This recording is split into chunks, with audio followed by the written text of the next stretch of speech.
নমস্কার, বৈচিত্র্যের বৈচিত্র্যময় জগতে আপনাদের স্বাগত জানাই। আজ রবিবাসরীয় দুপুরে আপনারা শুনতে চলেছেন কবিগুরু রবীন্দ্রনাথ ঠাকুরের লেখা একটি অন্যরকম ছোট গল্প, ফেল। 4 দিন আগেই ছিল 7ই আগস্ট এবং 7ই আগস্ট ছিল 22শে শ্রাবণ। 22শে শ্রাবণ কি সেটা আলাদা করে কাউকে মনে করানোর প্রয়োজন নেই। 22শে শ্রাবণের এই প্রাক মুহূর্তে আমরা বৈচিত্র্যের পক্ষ থেকে কবিগুরুকে জানাই শতকোটি প্রণাম। সেই উপলক্ষেই আমরা আজ নিয়ে এসেছি কবিগুরুরই লেখা একটি ছোট গল্প। রবীন্দ্রনাথ ঠাকুর সম্পর্কে আলাদা করে বলার কিছুই নেই, শুধু একটাই কথা বলার, এক জীবন যথেষ্ট নয় কবিগুরুকে জানার জন্য। আমরা আজকের গল্পটি নিয়েছি শুভম প্রকাশনী থেকে প্রকাশিত গল্পগুচ্ছ থেকে। তাহলে আর দেরি না করে শুরু করা যাক আমাদের আজকের গল্প, ফেল।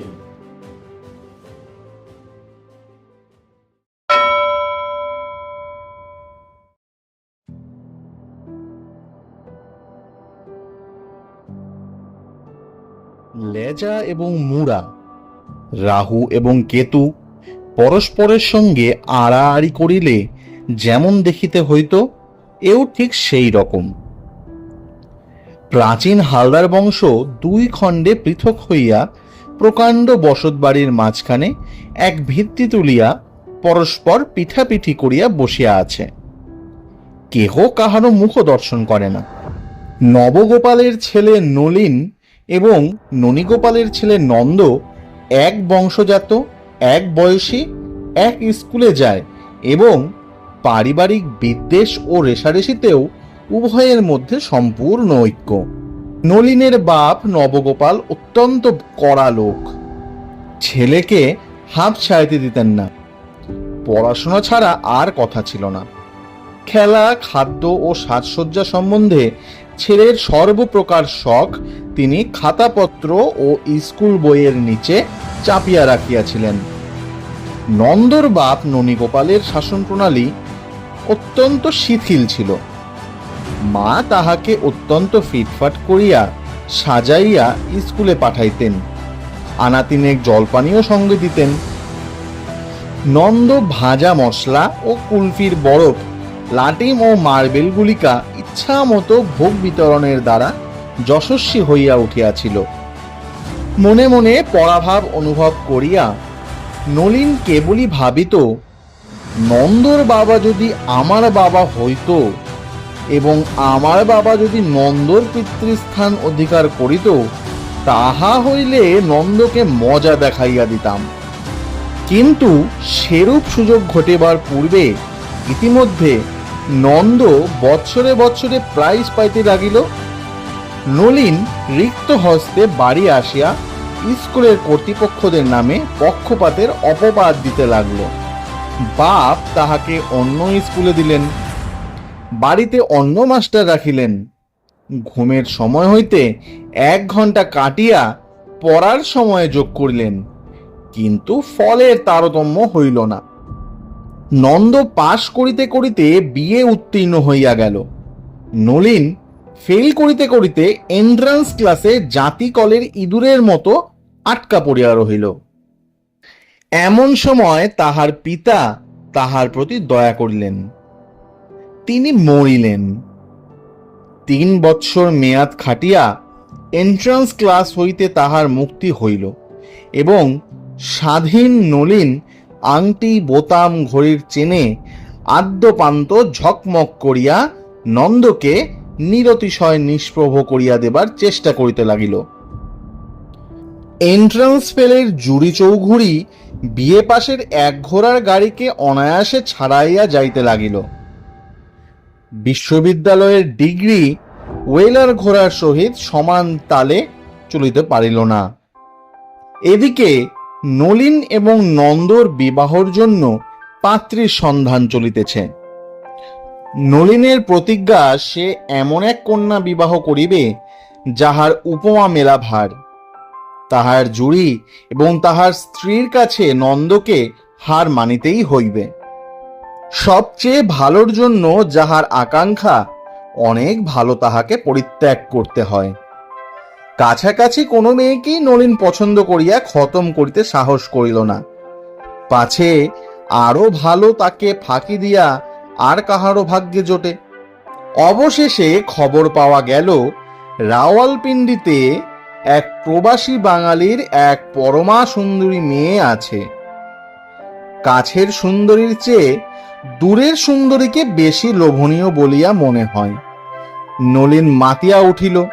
খরচপত্র দিয়া কন্যাকে কলিকাতায় আনানো হইল। কন্যাটি সুন্দরী বটে। নলিন কহিল, যিনি যাই করুন, ফস করিয়া রাউলপিন্ডি ছাড়াইয়া যাইবেন এমন সাধ্য কাহারও নাই। অন্তত এ কথা কেহ বলিতে পারিবেন না যে এ মেয়ে তো আমরা পূর্বেই দেখিয়াছিলাম। পছন্দ হয় নাই বলিয়া সম্বন্ধ করি নাই। কথাবার্তা তো প্রায় এক প্রকার স্থির। পানপত্রের আয়োজন হইতেছে। এমন সময় একদিন প্রাতে দেখা গেল ননীগোপালের বাড়ি হইতে বিচিত্র থালার উপর বিবিধ উপঢৌকন লইয়া দাসী চাকরের দল সার বাঁধিয়া চলিয়াছে। নলিন কহিল, ওহে, দেখে এসো ব্যাপারখানা কি। খবর আসিল নন্দর ভাবী বধূর জন্য পানপত্র যাইতেছে। নলিন তৎক্ষণাৎ গুড়গুড়ি টানা বন্ধ করিয়া সচকিত হইয়া উঠিয়া বসিল। বলিল, খবর নিতে হচ্ছে তো। তৎক্ষণাৎ গাড়ি ভাড়া করিয়া ছটছট শব্দে দুধ ছুটিল। বিপিন হাজরা ফিরিয়া আসিয়া কহিল, কলকাতার মেয়ে, কিন্তু খাসা মেয়ে। নলিনের বুক দমিয়া গেল। কহিল, হ্যাঁ, বলো কি হে? হাজরা কেবলমাত্র কহিল, আগে খাসা মেয়ে। নলিন বলিল, এ তো দেখতে হচ্ছে। সে আর শক্তটা কি? বলিয়া তর্জনী ও অঙ্গুষ্ঠে একটা কাল্পনিক টাকা বাজাইয়া দিল। সুযোগ করিয়া নলিন মেয়ে দেখিল। যতই মনে হইল এ মেয়ে নন্দর জন্য একেবারে স্থির হইয়া গেছে, ততই বোধ হইতে লাগিল মেয়েটি রাওয়ালপিণ্ড চেয়ে ভালো দেখিতে। দ্বিধাপীড়িত হইয়া নলিন পরিষদকে জিজ্ঞাসা করিল, এমন ঠেকছে হে?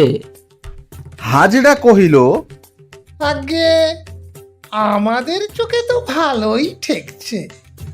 নলিন কহিল, বুঝলুম, সে ভালো কি এ ভালো?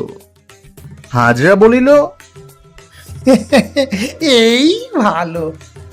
তখন নলিনের বোধ হইল ইহার চোখের পল্লব তাহার চেয়ে আরো একটু যেন ঘন, তাহার রংটা ইহার চেয়ে যেন একটু বেশি ফ্যাকাশে, ইহার গৌরবর্ণে একটু যেন হলদে আভায় সোনা মিশাইয়াছে।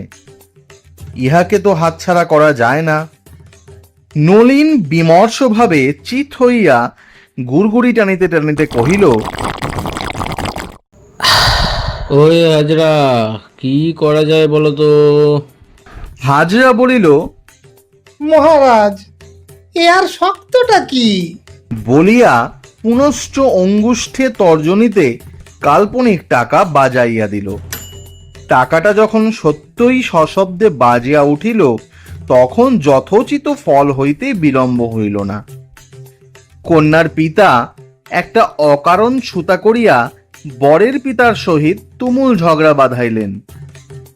বরের পিতা বললেন, তোমার কন্যার সহিত আমার পুত্রের যদি বিবাহ দিই তবে, ইত্যাদি ইত্যাদি। কন্যার পিতা আরো এক গুণ অধিক করিয়া বলিলেন, তোমার পুত্রের সহিত আমার কন্যার যদি বিবাহ দিই তবে, ইত্যাদি ইত্যাদি। অতঃপর আর বিলম্ব মাত্র না করিয়া নলিন নন্দকে ফাঁকি দিয়া শুভ লগ্নে শুভ বিবাহ সত্তর সম্পন্ন করিয়া ফেলিল এবং হাসিতে হাসিতে হাজরাকে বলিল, বিয়ে পাস করা তো একেই বলে। কি বলো হাজরা? এবারে আমাদের ও বাড়ির বড় বাবু ফেল।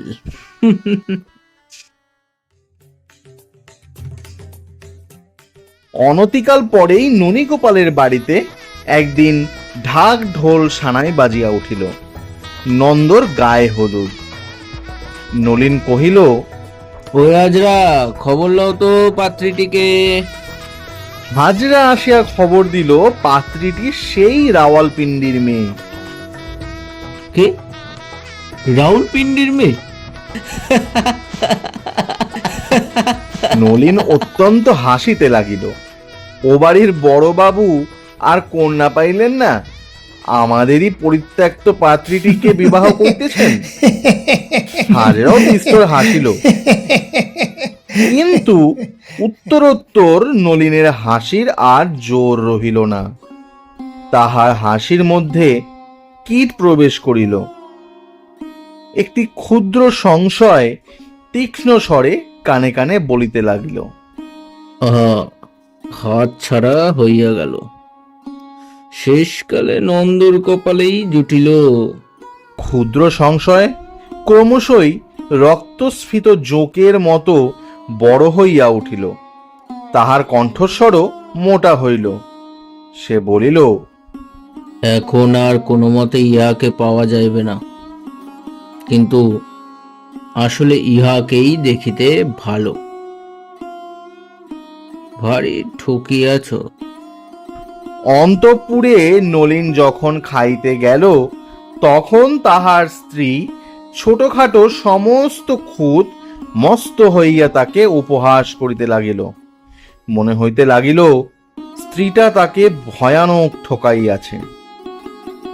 রাওলপিন্ডিতে যখন সম্বন্ধ হইতেছিল, তখন নলিন সেই কন্যার যে ফটো পাইয়াছিল সেইখানে বাহির করিয়া দেখিতে লাগিল।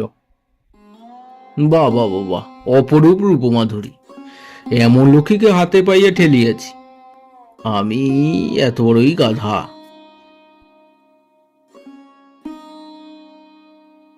বিবাহ সন্ধ্যায় আলো জ্বালাইয়া বাজনা বাজাইয়া জুড়িতে চড়িয়া বর বাহির হইল। নলিন শুইয়া পড়িয়া গুড়গুড়ি হইতে যৎসামান্য সান্ত্বনা আকর্ষণের নিষ্ফল চেষ্টা করিতেছে। এমন সময় হাজরা প্রসন্ন বদনে হাসিতে হাসিতে আসিয়া নন্দকে লক্ষ্য করিয়া পরিহাস জমাইবার উপক্রম করিল।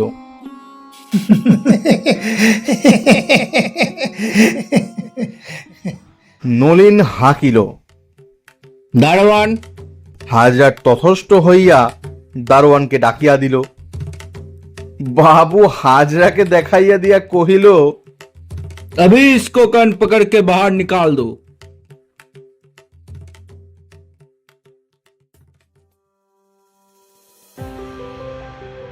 এতক্ষণ আপনারা শুনছিলেন রবীন্দ্রনাথ ঠাকুরের লেখা একটি ছোট গল্প ফেল। গল্পের সূত্রধার এবং সহায়তায় আমি রায়া, গল্প পাঠে অনিমেষ, অন্যান্য চরিত্রে সুমন, অনিমেষ এবং সুকুমার মাইতি, পোস্টার ডিজাইনে সুমন। আবার দেখা হবে আগামী রবিবার অন্য কোনো নতুন একটি গল্প নিয়ে। ততক্ষণ পর্যন্ত আপনারা আমাদের চ্যানেলটিকে সাবস্ক্রাইব করে আমাদের পাশে থাকুন আর এইভাবেই ভালোবাসা দিতে থাকুন আর শুনতে থাকুন বৈচিত্র্য গপ্প বুক। ধন্যবাদ।